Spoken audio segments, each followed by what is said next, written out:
Alright, today I'm talking about Friedel alkylation, which is basically what it sounds like. It's adding an alkyl group onto an aromatic ring.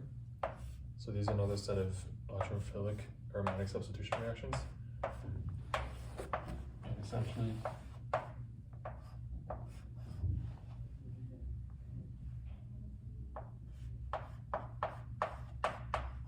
you have some reaction like this, and they'll attack on the alkane onto your aromatic ring. So we get something like that. So let me just go through the mechanism real quickly. Essentially, the goal of aluminum chloride is to supercharge our alkane. We essentially want to make a strong carbocation that functions as a strong electrophile.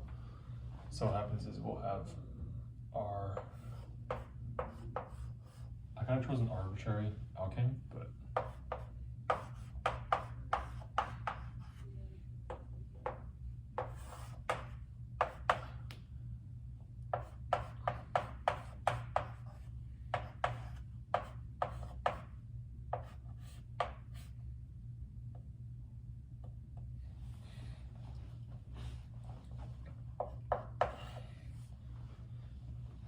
so the point of this is that this chlorine really doesn't want to be positive, so it'll rip off this electron from that bond, and then we'll have a carbocation as well as AlCl3 bonded to Cl.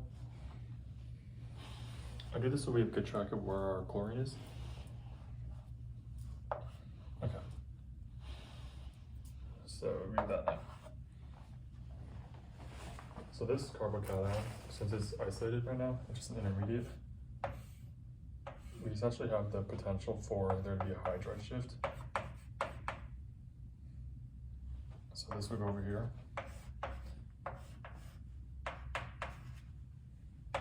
Yeah.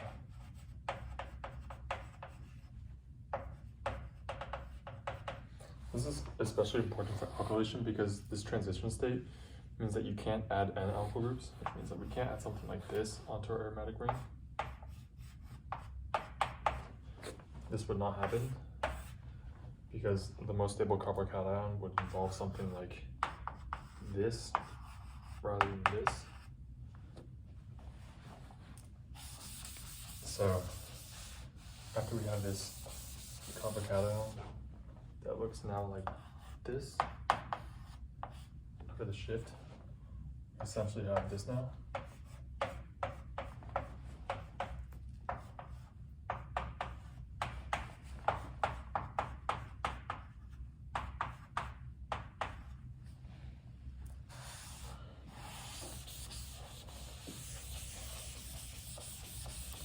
This can essentially be treated like an alkene now. And we'll have this double bond out here.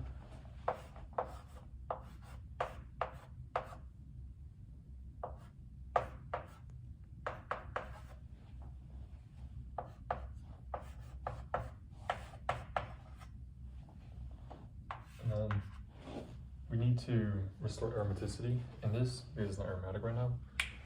So I'll point out that we still have a hydrogen right here, and the chlorine is electronegative, so it'll pop off of the aluminum, and we'll have a free-floating chlorine ion.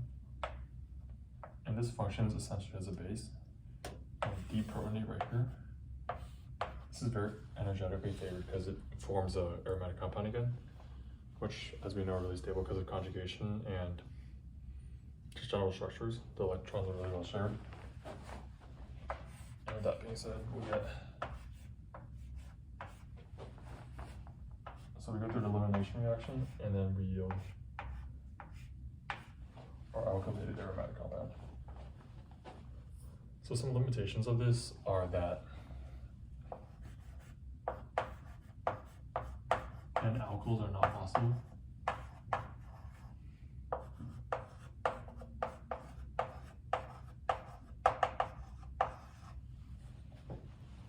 So we need a new mechanism to add N alkyls.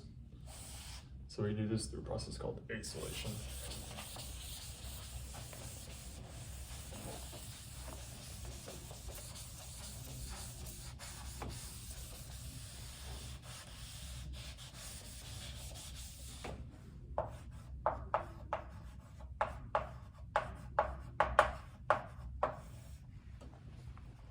So acylation is tacking on a group like this, and this has special stability, so generally what we get from acylation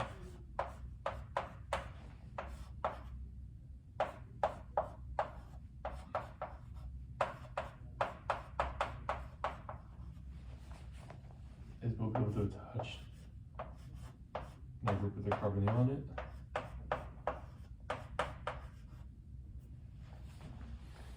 This is essentially done through a really similar mechanism to what we just learned in alkylation. So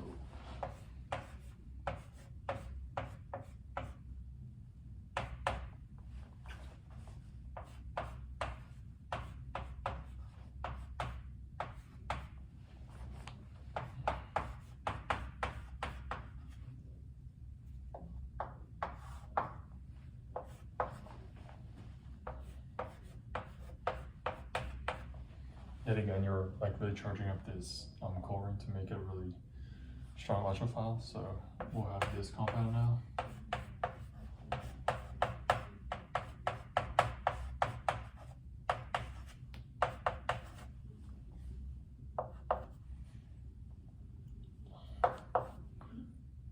Essentially, we just get this same idea going on.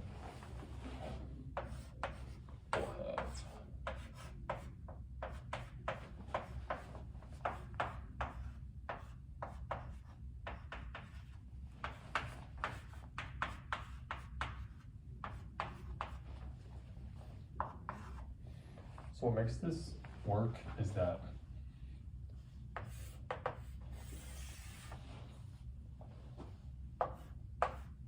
oxygen has lone pairs available. So this is a cation, it's stabilized by oxygen's lone pairs. We get this structure. Although oxygen has positive charge, we are fulfilling, which is ultimately more important than the formal charge on oxygen. So with that, we can basically just do what we've been doing all along.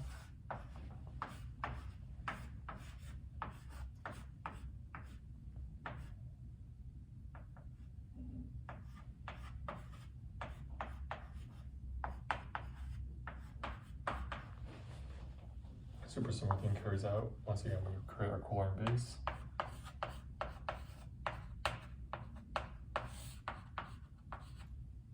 And this will eliminate.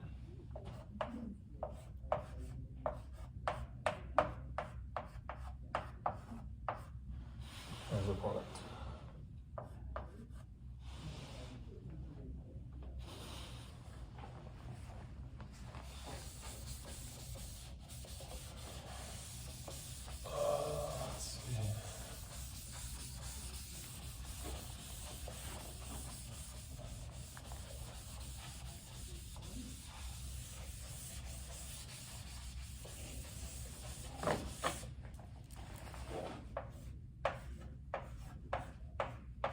So the way we get an alkylated groups out of this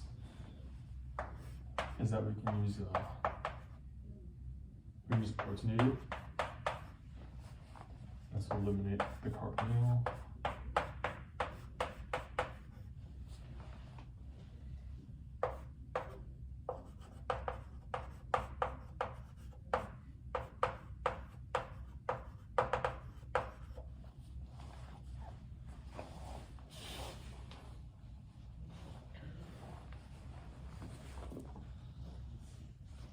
Another method to do this, because adding hydrogen like that is really unselective, and you can get a lot of unwanted products, is using zinc and lead, and then using some negative protons. A lot of people are reflux. And this will also give it that same product. So this one's useful if you have NO2 and you don't intend to protonate it, then you should just use this. Choose this process. And also if you have alkenes attached to your alkenes attached to aromatic ring that also don't get protonated, then this is the best possible method.